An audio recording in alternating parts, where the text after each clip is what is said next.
復活のカリスマ朝倉未来。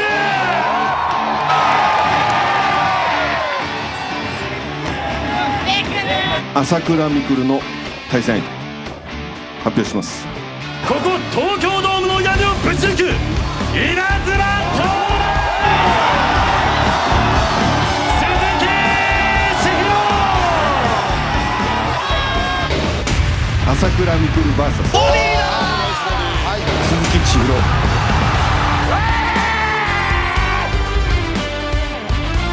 男気同士の戦いじゃないですか、鈴木千尋と俺の。俺シンプルに男祭りって言われて男同士出るしかなくないですか。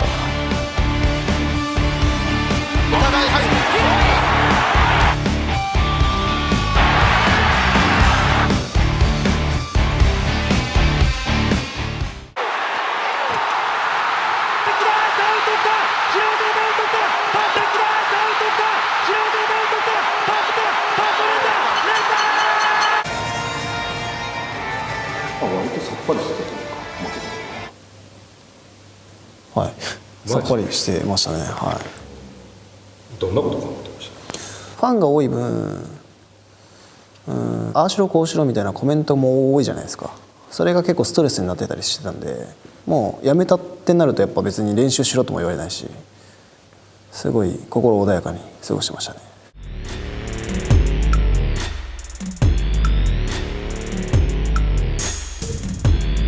いろんなビジネスを頑張ろうと思って、格闘技引退してからの方がめちゃめちゃ好調で、会社の売り上げも。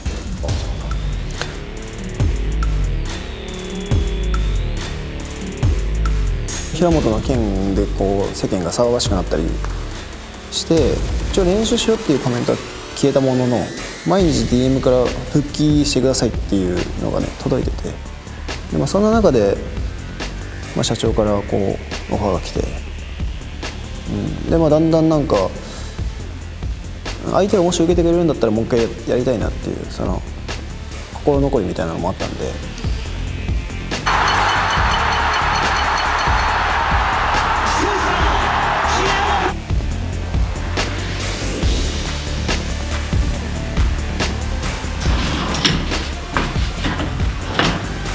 平本と再戦するっていうので、戻ってきたんで、違う相手とやるってなると、いろいろ話が変わって東京ドーム俺いなくて埋まるのかなっていうのもあるし、ここは出るべきでしょうと思いました。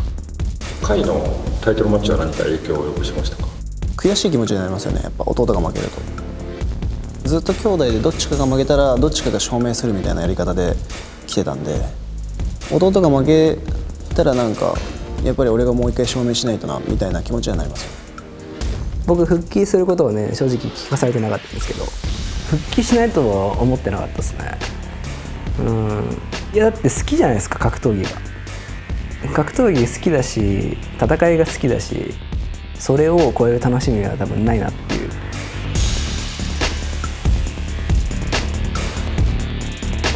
鈴木選手に関しては次来月やるのかなと思ってるんで。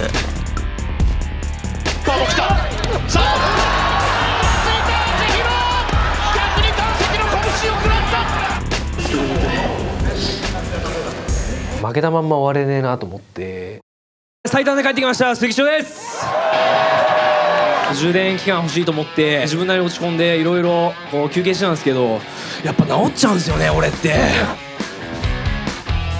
すぐ決めたやるって。そうですね、もう後悔したくなかったんですよね。あの時ドームでやってけばよかったなって思うダサい人生は生きたくないんですよ。彼以外に逆に東京ドームで盛り上がる相手が、いなかったんで受けますと。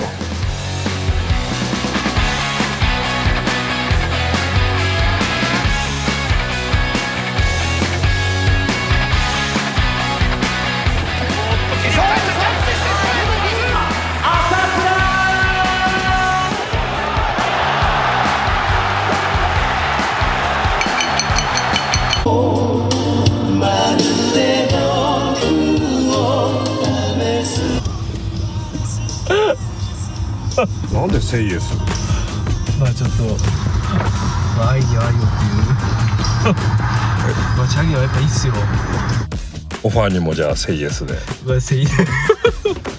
即答でしたね。僕は戦います格闘技が好きだからって感じでしたね。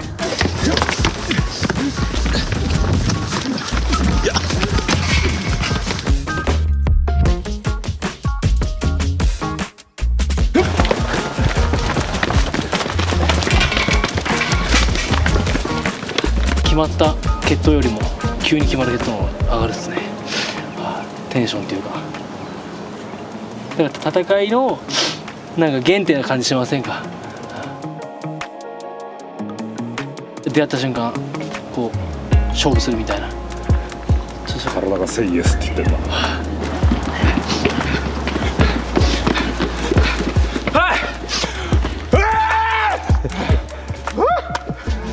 走りられちゃっていい。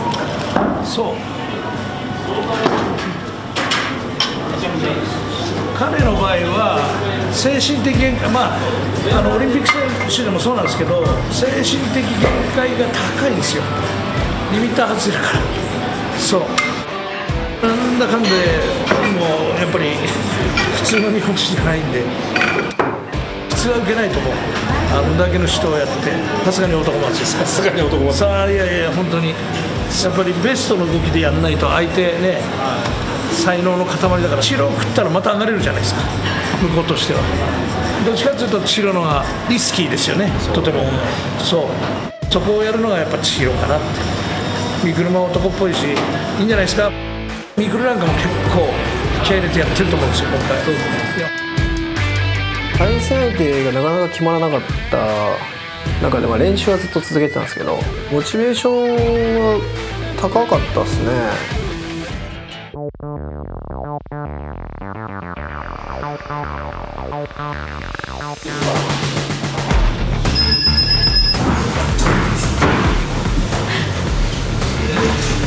秋元とで3セット目。はい、それではいきます。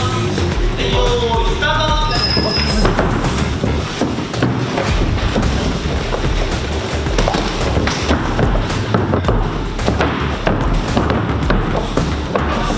パスガードしろ、パスガードしろ。オッケー。はい。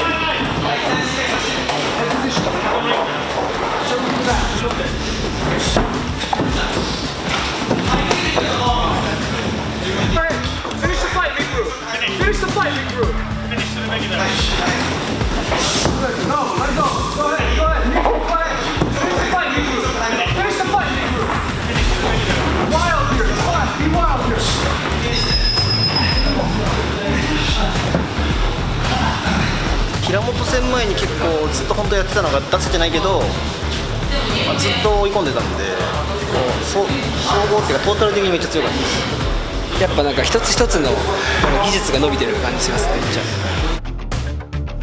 進化性が強いです。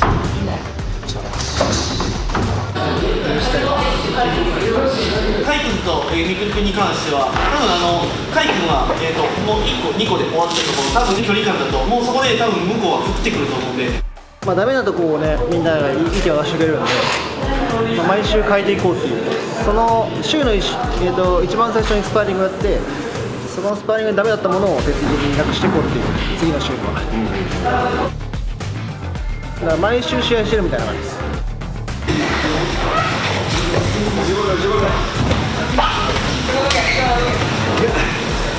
もう格闘技だけで生きてますよ。はい、今最近なんかその一般人にスパーリングしようやとか、その辺の実績もない格闘家に舐められたりしてるじゃないですか。それでなんか申し訳ない気持ちにさせてるなっていうファンに、そこをもう払拭したいっていう気持ちが一番強くて、本当に欲しいものが手に入れられてないっていうか。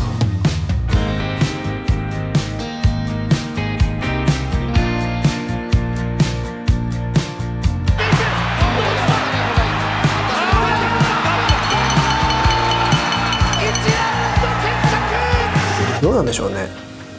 でも鈴木千尋に勝ってきたらね、一気に見えてくるものもあると思うし、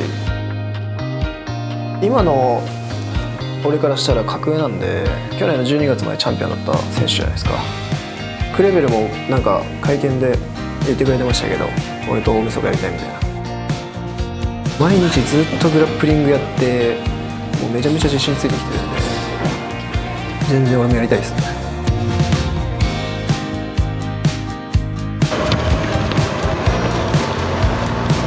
ワン、ツー、スリー、チェンジ、スタート。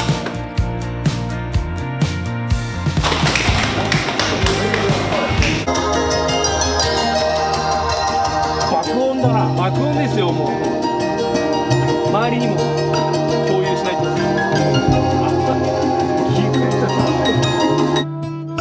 大臣の佐藤です。すみません、いつもお世話になってる。今日は急になんですか？お名前？お名前何でしたっけ？花です。花ちゃん。どんな子か？こういう子だよ、もうこのまんま。そういうこと？え？そういうこと？私が理想とする生き方を体現してくれる子。周りを気にせずに思いっきり生きてくれる、自分の生きたいように生きるの生き方をしてほしかった。私でもそういう生き方はずっとやってますね。夢を叶える稲妻メンタル。素直が一番大事だ。知ったかぶりとか、なんか分かってる気になったりとか、そういうのってこう教えを超えない、周りの先輩たちとかに教えてもらえなくなる壁でもあるので、やっぱりこうバカでいてほしいっていうか。まっすぐなバカが秘めている可能性。バカは器用なことをやろうとしない方がいいんすよ。満月理論って何ですか？これは面白いっすよ。月って満月が一番綺麗じゃないですか。で一番満月の状態をキープしたいじゃないですか。綺麗なんで、だからこれをキープする方法はその自分の私欲に使わないことなんですよ。やっぱり人に対してこう感謝とか恩とかそういうのは絶対忘れちゃいけないことだし、人に何かをして生きるっていうか、結局はそういうやっぱりこう考え方、生き方っていうのが千尋の夢をこう叶えると思うんですよね。もっと小さい時からこういう風に生きるといいよみたいなのは、なんか確かに思い返せばちょこちょこ言ってくれてたのかなっていうのはあるんで、ちょっと今間違えてるのかっていうのを2人で話し合いますね。よく話し合います。それは恥ずかしいことではなくて、とっても大事なことですね。僕の例えば父親とかもやっぱ外国人じゃないですか。だからその日本語の会話のキャッチボールもできないですよ。深い話もできないですし、学校でもらった手紙を私と読めないですし、勉強聞いてもわからないですし、だから本当に日常会話程度の会話しかできなかったんで、昔やっぱ共働きでなかなか家にいなくて会話する時間が全く、全くであれですけど、ほとんどなかったんですよね、そういう時間を取り戻したいっていうか。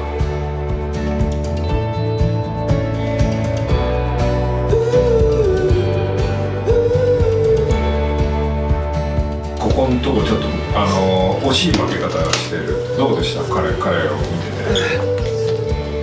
て。でもこう話を聞くと必要な負けだったなって思います。そったねー、ごめんなさい。もっと強くなれ。勝ち続けるっていうのはそこに学びがないんで、負けるっていうことはやっぱりこの子がもう一度最初に戻って考えれる時間をくれる大事な、負けだと思うので、やはりこれからのことを考えると、負けなきゃいけない。ありますよ。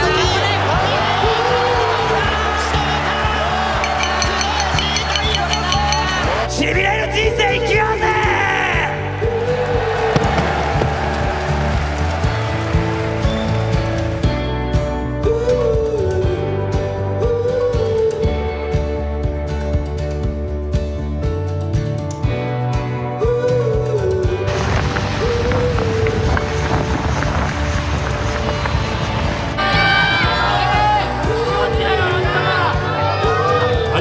した。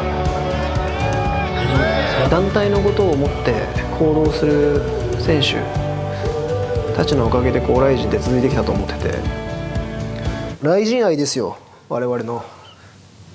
でも、俺に勝てると思って出てくるわけじゃないですか。何の恨みもないけど俺が倒して、勝ちたいなと思ってます。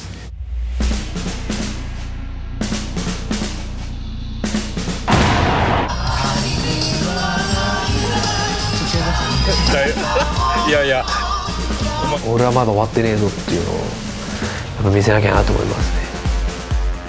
僕は死にません。よく知ってんの。死にません。僕が一番やりたいのはやっぱりブレイキングダウンとかこういろいろこうやってきて、良くも悪くも格闘技の流れが変わったなっていうのは思うんですよね。シンプルに本当の格闘技、職業格闘家同士を本当にプロフェッショナルな試合をやりましょうよっていうのを伝えたいですね。歴史残しますよ。僕が男祭りで一番男気にして一番面白い試合して、振り返った時にあの試合良かったねって言わせますよみんな。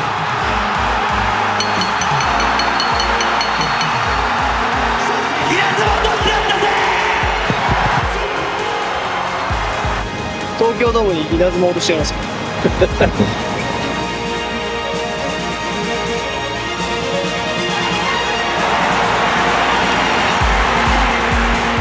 死闘になることは間違いないと思うんですごい試合見せますよ。今まで鈴木千尋相手に誰もやったことないような試合します。何が何でも勝つ、死んでも勝つっていう、もう覚悟ができてますね。出てこい！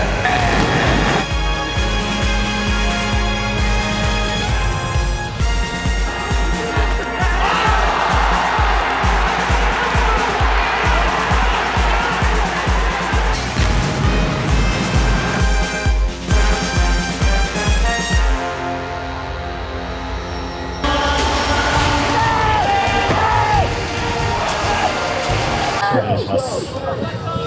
正面向いてる写真です。まず正面向いてください。正面向いてる写真です。最近ボールを動かすポーズをお願いします。自分が出てる。自分でしないですか。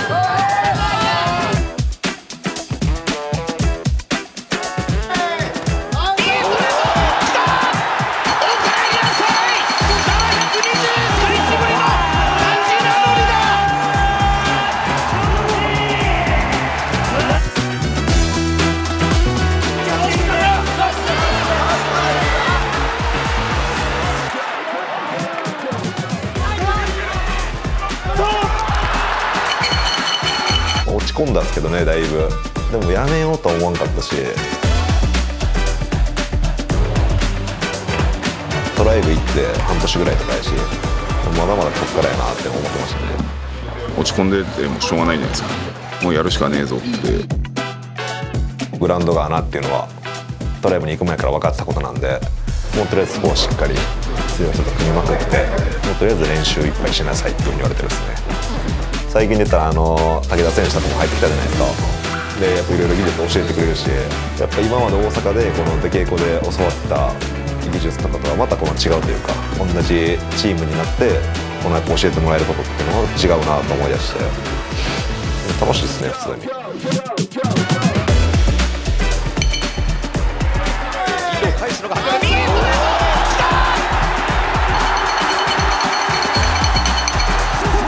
朝倉未来と試合したかったんですけど、俺に KO されて帰ってこれなくなるのがもう怖いみたいなんで断られました。お前じゃ盛り上がらないんだよ。いやいや盛り上がるだろ絶対。お前なんか当て馬に一勝したぐらい調子乗んなよ。4連敗してたけど、正直朝倉未来でやりたかったんですけど、客観的に見たらちょうどいい相手やし、成長を見せるにもいい相手かなっていうのを思うんで。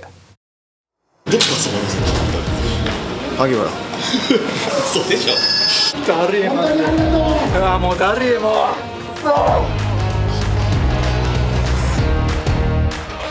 でもその西谷君が勝つように向けてやってますよ。もちろん。危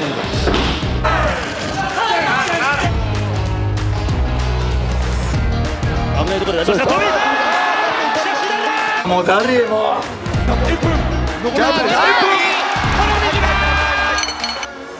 もういいかなっていう風に思ったこともあって、みくるさんが復帰するって聞いて俺もやらんとなっていう、なんていうのかな、一心同体じゃないけどもうそういう気持ちで。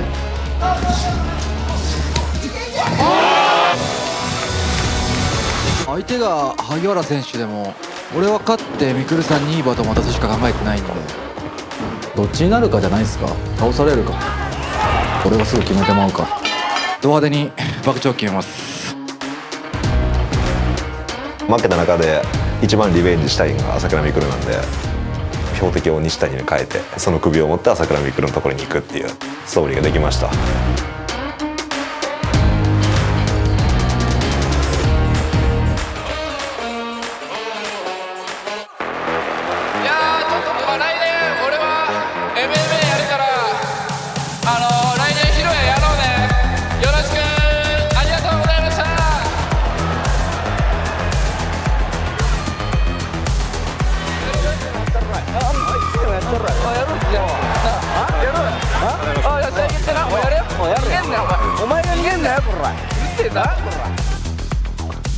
まず打撃は鼻くそみたいに弱くすぎて、ちょっと腰軽そうすぎて相手にならなそうっすね。うるせえで、あとまだやっぱ見れば見るほど弱いんで、ポペがしたらポペがな騙しとけ。お前のとこ行ってったんやろ。なんだよ。なんだよ。お前ここのパランでくんねん。お前調子おんなよ。さあ行こう。お前手出せんのやったらお前裏で物言うてくんねんこら。黙ってこいや。あいつでもやったるぞ。お前口だけやな。楽しみになってきた。もうあいついらないでしょ。礼儀もクソも。もうボコボコにするだけっすよ。マジで。恥かかしてやりますわあいつ。焼き入れます。もうああいうザクは僕がやります。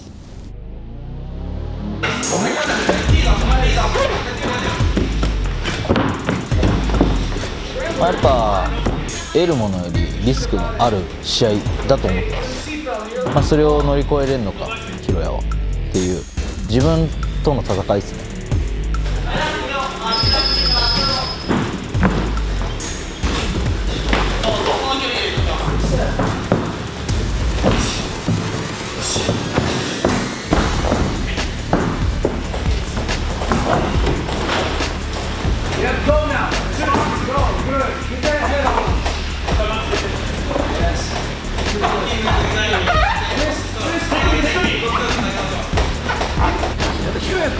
俺も最近バックフックすぐ入れるようにしたんだけど、それ入れるともっと楽になるんですよ。コントロールめっちゃできてるけど、フック入れるの遅いから、またなんだかんだスクランブルで立っちゃうね。倒した瞬間にもうすぐ相手の方そうそうの方がもっと楽にコントロールできる。どんな小さなことでもダメ出しし合うのがいいよ。はい、そうですね。スパーリングみんなやっぱ自分のやることになっちゃうんですけど、結構こう落ち着いてみんなのスパーリングの動き見ると、あ、確かに自分もこういう展開になってるなとか、なんか当たり前だと思ってたことが気づけて、なんかこのやっぱみくるさんがリーダーとなってこういうチームってなんか大事だなって、こういう部分でも思います。ワン、ツー、スリー、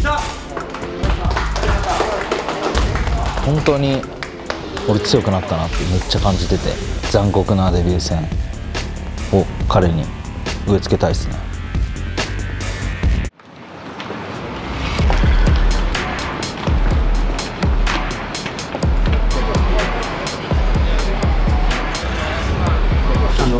ズームでやっててくれた。ただ今我慢した。ワンツー。とりあえず今回はその KO で勝ちます。タックル切ってぶん殴って蹴っ飛ばして倒します。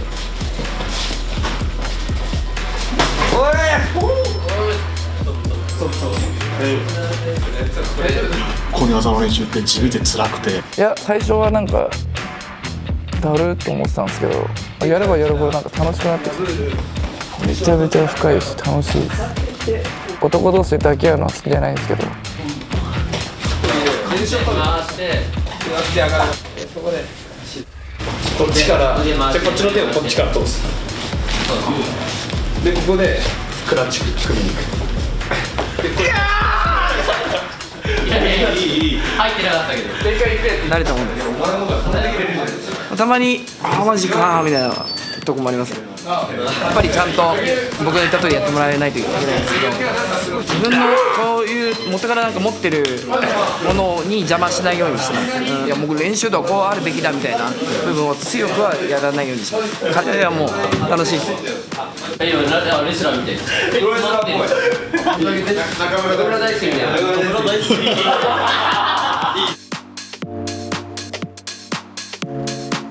まあたすきは本当 MMA デビューってことで全く違う競技なんで、ただまあずっと共に練習をまあ何年もやってきて、その距離感っていうのは必然とバチバチのキックボクサーっていうよりかはやっぱオープンフィンガーでもキックボクシングでもたくさん試合してるし、その僕がこう挑戦した時よりも全然無知じゃないというか、むしろ感覚をつかんでるんじゃないかなっていうのがあるんで自信はあります。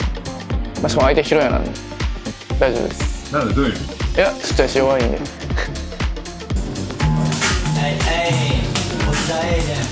なんで平さんをそもそも標的にしてるんですか？ちょうどいいですね。まあ別に組も強くないし、まあ、ただレスリングでただ押し込んでくる人それだけなんで、別にそこから何もないんであいつ。誰かに似てるんですよ。誰かに似てるんですけど誰かは分からない。5月4日この顔は見れるかもしれないです。おい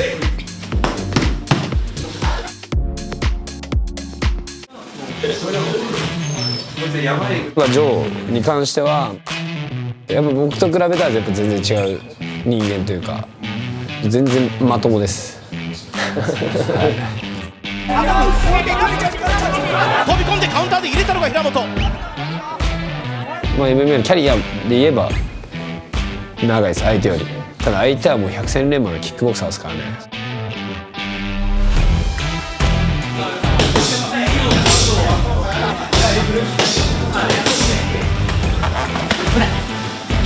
本当那須川天心と名前が張るような、ただうまいテクニックがあるとかじゃなくて強い人間だなっていうふうに僕は見てて、このライジに出てるファイターだけでなく、もうその世界のキックボクシングを見ても打撃の技術っていうのは誰にも負けない自信があるんで、そこは MMA でも活かせられるなっていうふうに思ってますね。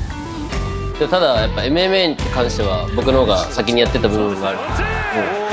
その MMA を目いっぱい使って倒そうかな。なんかこうごちゃごちゃにさせてドロッドロにして、もう次 MMA やりたくねえって思わすぐらい、やろうかなってい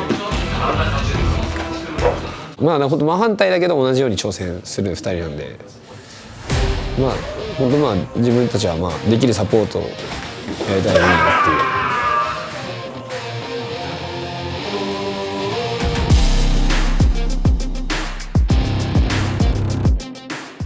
桜軍には負けるわけないでしょうか。敵チームなんでとりあえずヒロやっとくかみたいな。なんかちょうどいいっすよね、男祭り。喧嘩祭りですけどね。なんか久々に戻れてなんか楽しいなって感じありますけどね。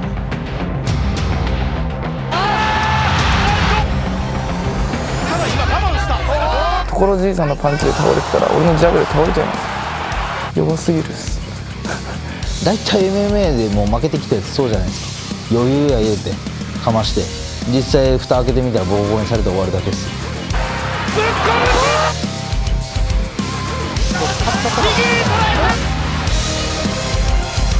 チビ以上全部潰すんで。